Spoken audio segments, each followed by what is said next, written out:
our daily COVID-19 case update briefing.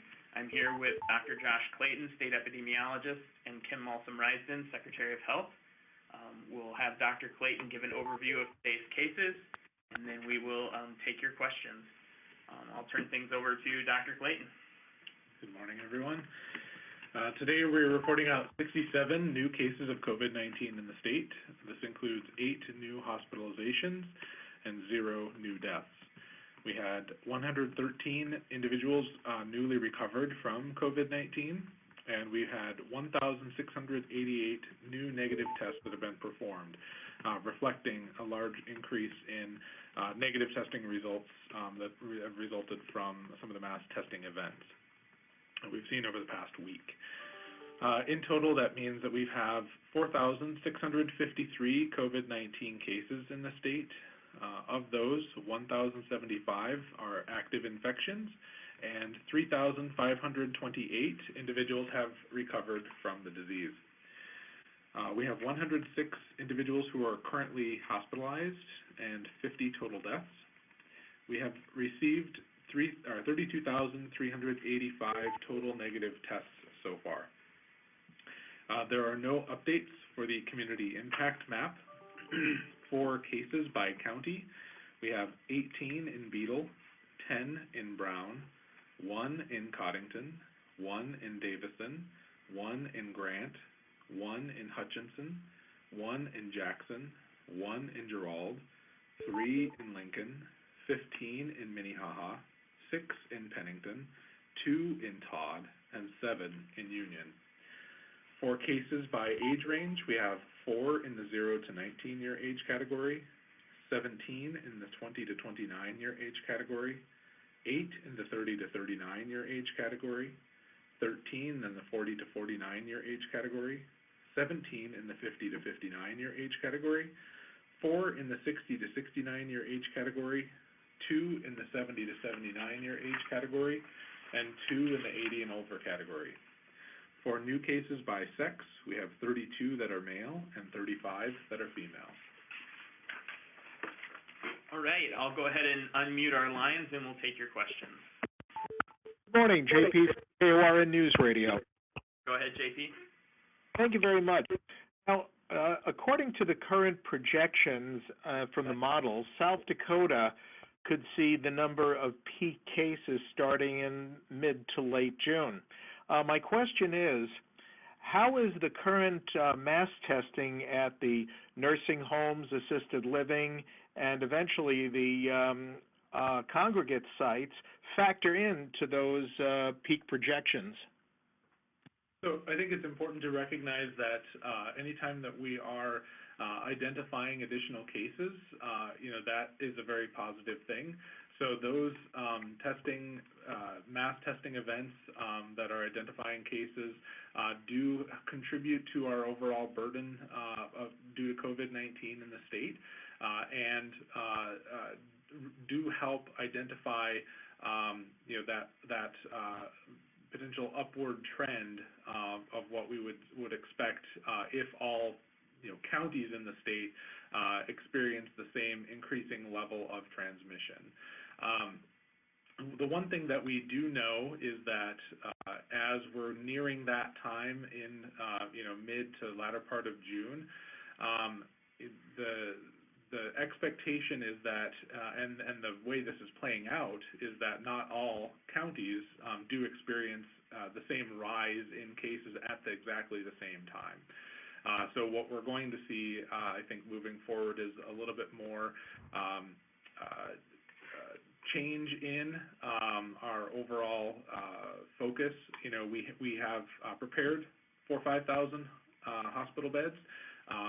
We are working with our healthcare partners to make sure that we don't see those beds show up, but we'll respond accordingly, and that we'll continue to monitor trends within each of those counties and make appropriate response decisions based off of that information.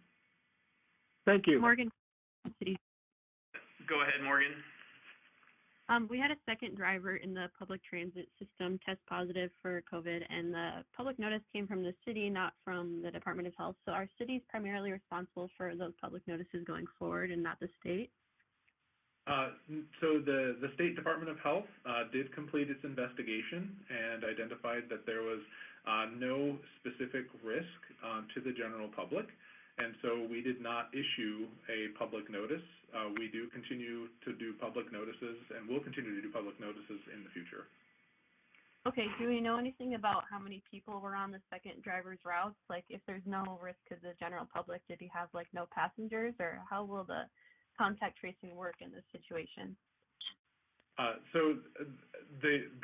Because there's no specific exposure risk that is a concern to any of the other patrons on the routes, there's no public notice. So there's nothing specific. And they're not considered close contacts? Yes, the ultimate point of that is that they're not considered close contacts. Okay. And since there's two drivers now, they kind of worked on the same day, like May 11th, I think. Is there a spread among the workers, or is there a plan for mass testing of the drivers? There's no specific connection that we've identified, relating back to the drivers. There is no mass testing event that is planned at this time. Thank you. Next question. Beth Warden with Dakota News Now. Go ahead, Beth. Yes, have there been any COVID-positive patients that were dismissed from a hospital that were either brought back to their nursing home or care facility or admitted as a new resident? And if so, were there any more COVID cases in those facilities or nursing homes after? So just as a generality, nursing homes can take patients that are COVID-19 positive. I think the majority of hospitals do work with those long-term care facilities to minimize any risk to patients or to those long-term care facility residents that might be going into those facilities. Not specifically knowing the flow, I know that is a possibility, and I know that long-term care facilities do plan for and isolate individuals for 14 days once they are coming from essentially outside of the facility. And we have identified no specific transmission from individuals entering a facility. Thank you. Mm-hmm. Next question. This is Lisa with the Argus Leader. Go ahead, Lisa. Just wondering how many tests you're planning to do in mass testing this week. So I think, are you talking specifically about nursing home or? Yep. Okay. Yeah, we'll have to look that up. I don't have that number right off the top of my head. Okay. So we may have it by the end of the discussion. Otherwise, you can email our Jick for information. Okay. This is Mark with the Black Pioneer. Go ahead, Mark. Have any COVID-positive patients who've recovered tested positive a second time? Yes, we do have a number of individuals who have been retested, either because they were just tested as part of routine care, or because they had new or worsening onset of COVID-19-like symptoms. And so I don't have a specific number related to that, but we do know that it has happened, and those individuals are treated as new cases if they have completed their isolation period. Next question. This is Beth Warden Stephen with Gross from the Dakota AP. News Now. I heard Stephen Groves from the AP. Yeah, I was wondering if you could give us an update on the mass testing events that happened last week in terms of numbers and where those happened by county. Stephen, this is Kim Olson-Rice, and I don't have these broken down by county. The Tier 1 facilities, which started last week and will go into I believe, through tomorrow. We've got, completions of 1,157 residents, 1,812 staff, and then scheduled, we've got 1,159 residents and 1,965 staff. So we're kind of right in the middle of week one.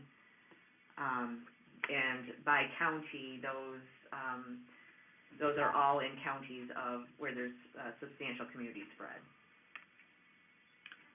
Next question. Troy Todd, FKello.com News. Go ahead, Todd. Thanks. This is for the Secretary. Last week you had talked about continuing with the hydrochloroquine study, and that there are a number of studies out there, and you felt, I think, maybe I don't want to put words in your mouth, but pretty confident that the test was, or the trial was okay. Over the weekend, the WHO suspended their hydrochloroquine study.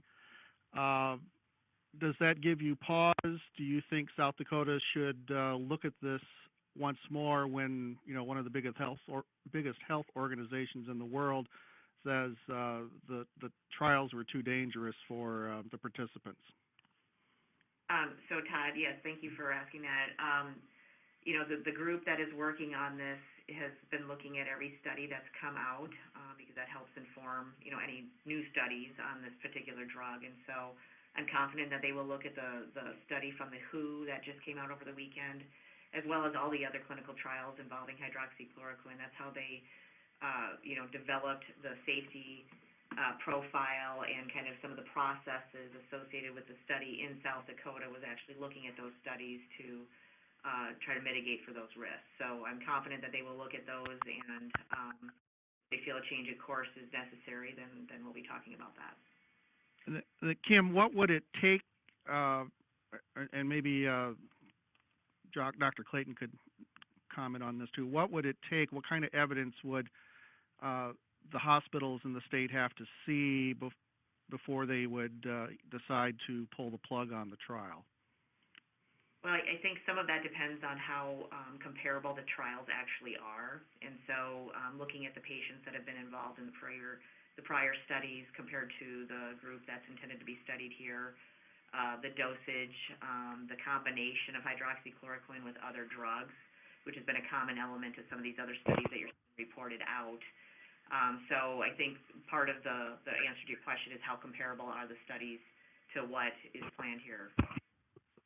Thank you. Hi, Troy, this is Joseph Barkoff.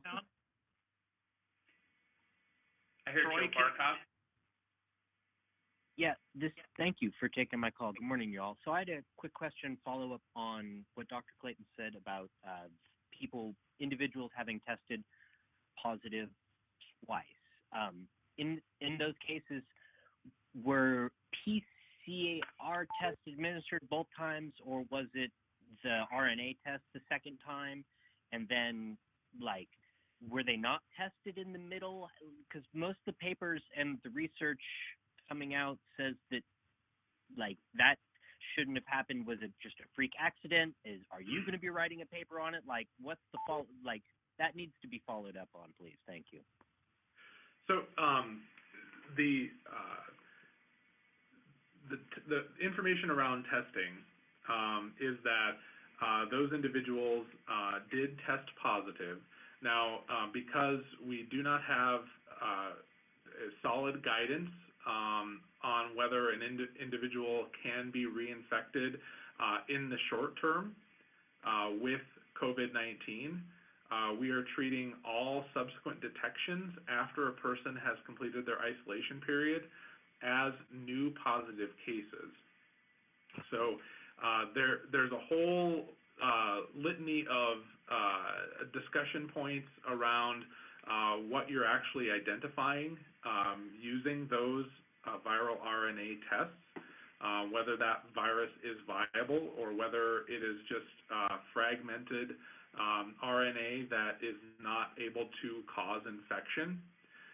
Yes, sir. That's why I was curious as to if the second test was done just using the RNA or the long 2-hour test done both times.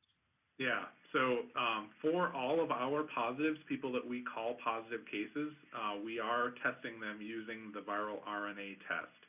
So these are individuals who have tested positive once by that viral RNA and tested positive a second time using that same viral RNA test. And so the focus here is really, we have individuals who were tested a second time, and it is unclear whether or not it indicates a true reinfection because there's not enough information in the literature around whether it is a true reinfection versus just some of that viral RNA that might be detected that is non-viable. But we are out of precaution, we are taking the approach that they are infectious. Next question. Troy at KXLG Radio in Watertown. Go ahead, Troy. We've seen an increase in positive cases here in Cottington County over the last several days, pretty significant increase for us, and we anticipated that this was going to happen with the increased testing, but we're curious to know if the increase in numbers is from testing that is taking place in our nursing homes or if it has a result of community spread, and if you are aware of any COVID-related hospitalizations in the Watertown area. So at this point, we don't specifically release new hospitalizations by county, but you can take a look at the map, and then we have listed, whether the number of ever hospitalizations. The information around, where some of those new cases are coming from, that yes, you are correct that to a certain degree, those positives are resulting from some of that long-term care mass testing. But we also know that there is, in general, community transmission, and so individuals should take appropriate precautions, as they're out and about. All right, we have time for one last question. This is Lisa with the Beth Warden. I'll go to Lisa. Just wondering if you have the numbers for DEMCODA, LSI, JAK-LINKS, and Dakota Provisions. So the number for DEMCODA, we have 115 recovered individuals out of 147 cases. For JAK-LINKS, we have 12 recovered individuals out of 58 cases. And we're less than that 40 benchmark for Dakota Provisions. Okay. All right, thank you all for joining us this morning, and we will talk to you tomorrow.